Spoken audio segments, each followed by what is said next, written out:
Good morning, सुप्रभात, वंदे मातरम विद्यार्थी मित्रों। मैं आनंद सर अपने YouTube channel make account easy with Anand sir में आपका हार्दिक स्वागत करता हूं।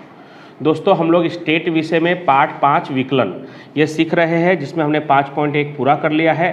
कार्य नियम 1 से लेकर 4 तक है। पहला कार्य नियम जोड़ घटाव का कार्य नियम, जिससे संबंधित वो नियम को भी हमने सीख लिया था और उससे संबंधित हमने उदाहरण नंबर 7 को पूरा किया था।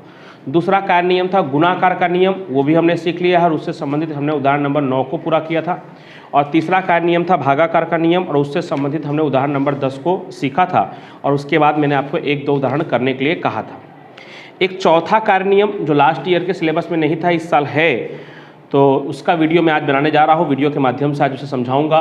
तो चौथा जो कार्य नियम है वो है श्रृंखला का नियम। क्या है? श्रृंखला का नियम।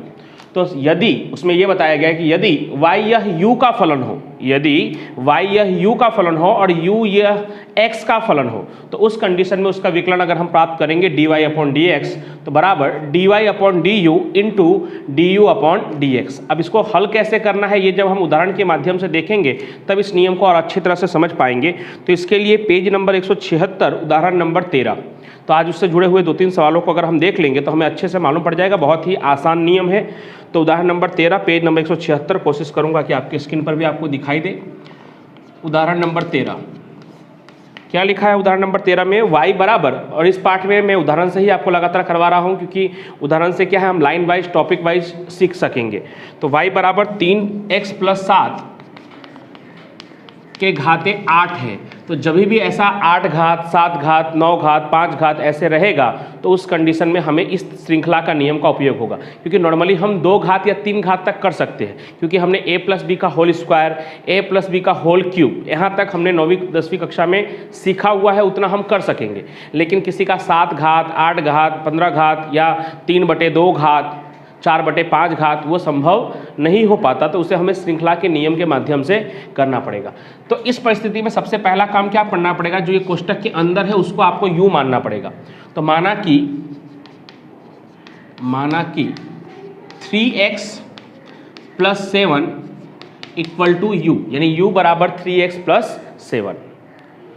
अब u बराबर अगर आपने 3x + 7 मान लिया है तो इसलिए y बराबर क्या हो जाएगा, u के घाते 8। अगर आपने u को 3x + 7 को u कहा है तो y बराबर क्या है, 3x + 7 का होल घात 8। तो उसी तरह से अगर आपने 3x + 7 को u कहा है तो इसकी जगह मैं u रखूं तो y बराबर क्या हो जाएगा, u के घाते 8।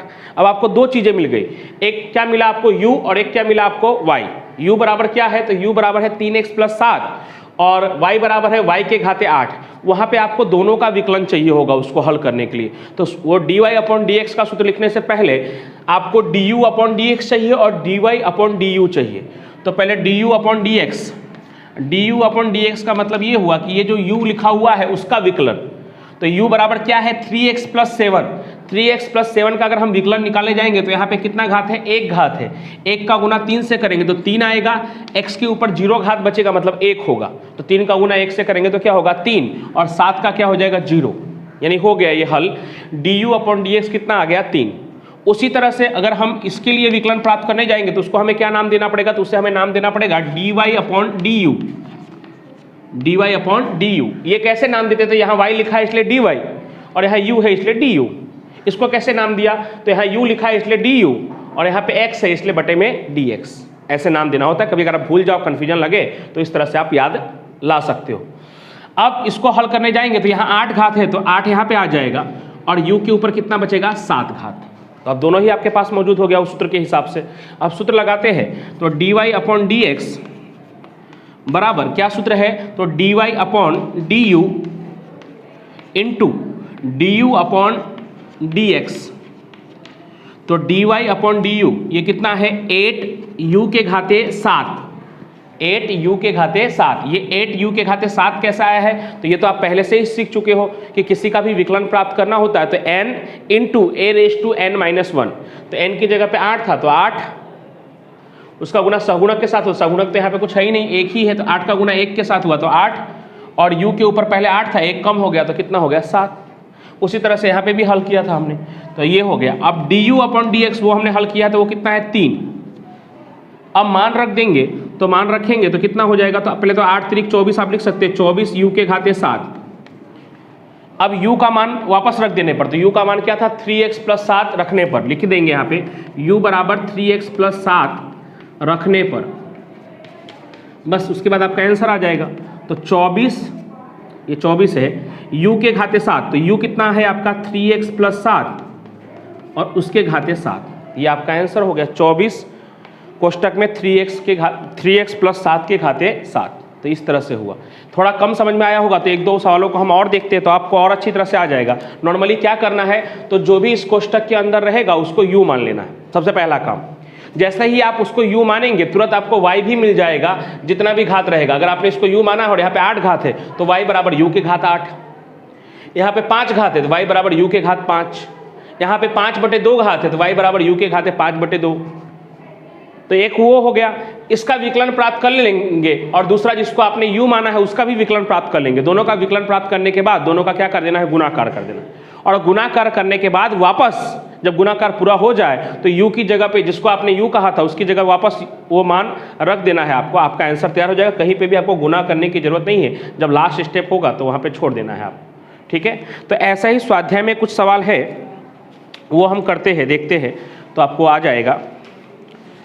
तो स्वाध्याय में सेक्शन डी में क्वेश्चन नंबर 12 उस तरह से है और क्वेश्चन नंबर 13 है। क्वेश्चन नंबर 12 पेज नंबर 197 पे है उस तरह से, और क्वेश्चन नंबर 13 भी लगभग उसी तरह से है। दोनों में आपको ज्ञात करना है। तो पहले क्वेश्चन नंबर 12 देखते हैं। तो क्वेश्चन नंबर 12 में लिखा हुआ है, अब y नहीं दिया फिर भी हम लिख लेते हैं, y बराबर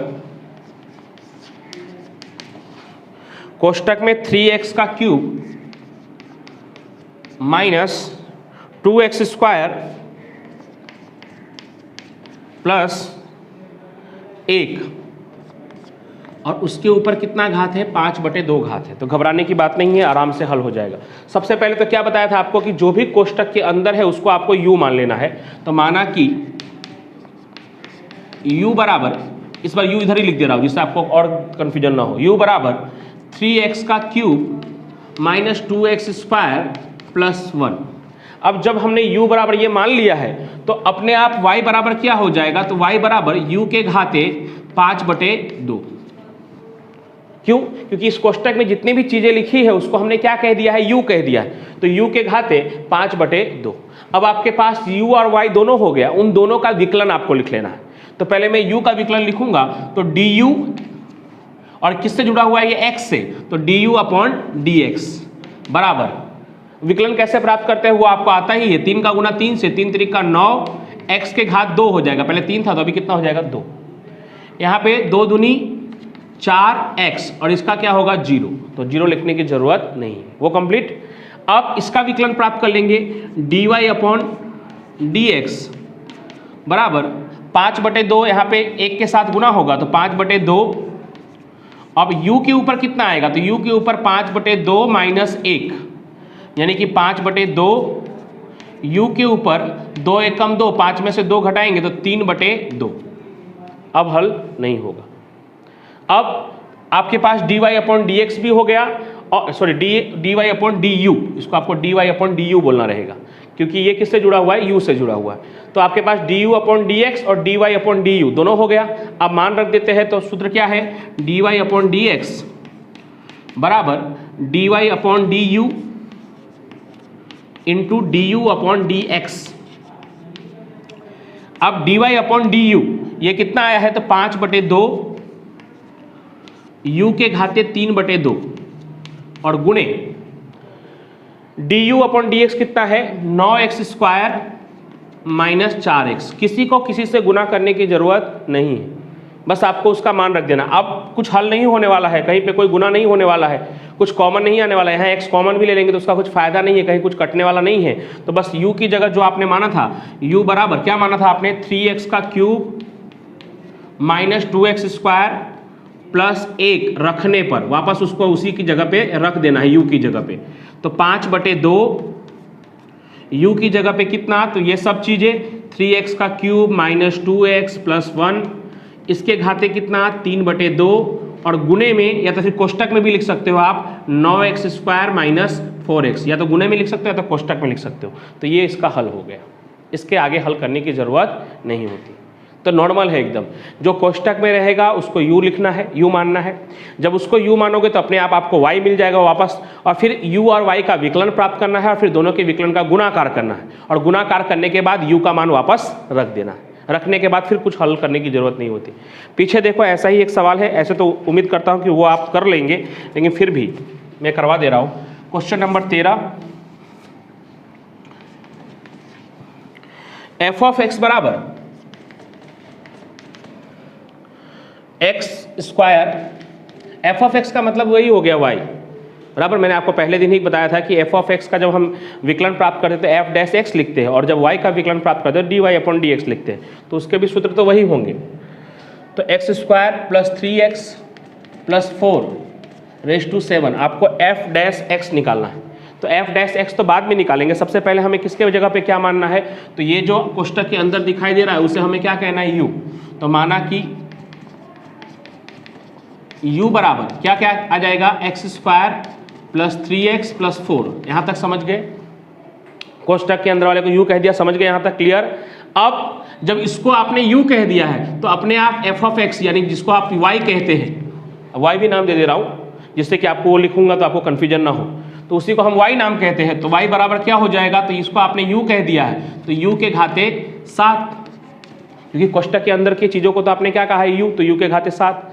अब आपके पास u और y दोनों हो गया, दोनों का हमें क्या प्राप्त करना होता है, विकलन प्राप्त करना होता है। तो विकलन प्राप्त कर लेते हैं, पहले u का या y का, किसी का भी कर सकते हैं आप, पहले दोनों का ही करना है हमें बारी बारी से, आपकी इच्छा, आप पहले किसी का भी करें। तो इस बार मैं पहले u का ही प्राप्त कर ले रहा हूँ। तो du अपॉन, ये किससे जुड़ा हुआ है, x से, तो du अपॉन dx बराबर 2 का गुणा यहाँ 1 से होगा, तो 2 1 कम 2 और x के ऊपर 2 घात, तो अब खाली क्या बचेगा, x। 3x का जब विकलन प्राप्त करेंगे तो खाली क्या आएगा, 3, क्योंकि यहाँ पे कोई घात नहीं, मतलब एक घात है, 1 का गुना 3 से करेंगे तो 3, x के ऊपर 0 घात बचेगा मतलब 1 होगा, 3 का गुना 1 से करेंगे तो 3 ही आएगा, और 4 का विकलन क्या होगा, 0 होगा। ये सब चीज़ें आपको पहले से ही बताया है मैंने। ये हो गया इसका। अब इसका विकलन प्राप्त कर लेते हैं y का, तो y का विकलन प्राप्त करेंगे तो dy अपॉन, ये किससे जुड़ा हुआ है, u से, तो dy अपॉन du बराबर 7 यहाँ आ जाएगा, तो 7 u के घाते कितना हो जाएगा, 6, एक कम हो जाएगा, u के घात 6। अब वो रहा सूत्र, हाँ बस ये सूत्र में dy अपॉन dx लिखा था, अब लिखूंगा f डैश x, वो भी वही हुआ, उसका मतलब ही हुआ dy अपॉन dx। सूत्र क्या है, तो dy upon du into du upon dx, और ये दोनों चीज़ें, ये और ये दोनों ही हमें मिल गया है। dy अपॉन du कितना है, तो dy अपॉन du है 7u का 6 गुणे du अपॉन dx कितना है, तो du अपॉन dx है 2x प्लस 3। अब डायरेक्ट तो गुना हो नहीं सकता है, हाँ सिर्फ 2 अलग से होता तो 7 दूनी 14 लिख देते हम, जैसे हमने यहाँ पे लिखा था कि 3 था और यहाँ 8 था, तो 8 3 24। लेकिन यहाँ पे भी अगर 3x प्लस 2 लिखा होता तब नहीं कर पाते, सिर्फ 3x लिखा होता तो भी कर लेते, लेकिन 3x प्लस 2 लिखा है, करना होगा तो फिर 7 का गुना इससे करना पड़ेगा, फिर इसका इससे, और u का 6 भी गुना करना पड़ेगा। तो उतना लंबा करने की जरूरत नहीं है जब काम आसानी से हो रहा है। बस अब u बराबर जो आपने ऊपर माना था वो वापस रख देंगे, ये लाइन भी लिखना जरूरी होता है। u बराबर X square plus 3x plus 4 रखने पर, किसकी जगह रखने पर, u की जगह रखने पर, तो क्या हो जाएगा, तो 7 u की जगह पे ये सब आ जाएगा, x square plus 3x plus 4, उसका घात कितना, तो उसका घात है 6, और ये वैसे का वैसा। तो इसको हो सके तो आप गुना में भी लिख सकते हो, गुना करके, या तो फिर कोष्टक करके लिख दोगे, बीच में कोई चिन्ह नहीं है तो भी उसका मतलब गुना ही हुआ। तो ये है आपके श्रृंखला का नियम। तो उम्मीद करता हूँ कि श्रृंखला का नियम आप समझ गए होंगे, फिर भी मैं एक बार रिपीट कर रहा हूँ कैसे करना है आपको। तो आपको इसमें घात वाले सवाल दिए होंगे, 8 घात, 5 घात, 7 घात, 5/2 घात, 3/2 घात, ऐसे। तो जो कोष्टक के अंदर है उसको आपको पहले u कहना है, एक पहला स्टेप। जब उसे आप u कहेंगे तो ऑटोमेटिक आपको y मिल जाएगा। u और y मिलने के बाद u के विकलन को आपको du अपॉन dx कहना है, और y के विकलन को dy अपॉन du कहना है। दोनों विकलन निकलने के बाद दोनों विकलन निकलने के बाद दोनों विकलन का क्या करना है, आपको गुणाकार करना है, और गुणाकार करने के बाद जब आप लगे कि अब हल नहीं होने वाला है तो u का मान वापस रख देना है, वही आपका आंसर होगा। तो ये था श्रृंखला का नियम। फिर अगले वीडियो में हम अगले टॉपिक के साथ मिलेंगे। Thank you so much.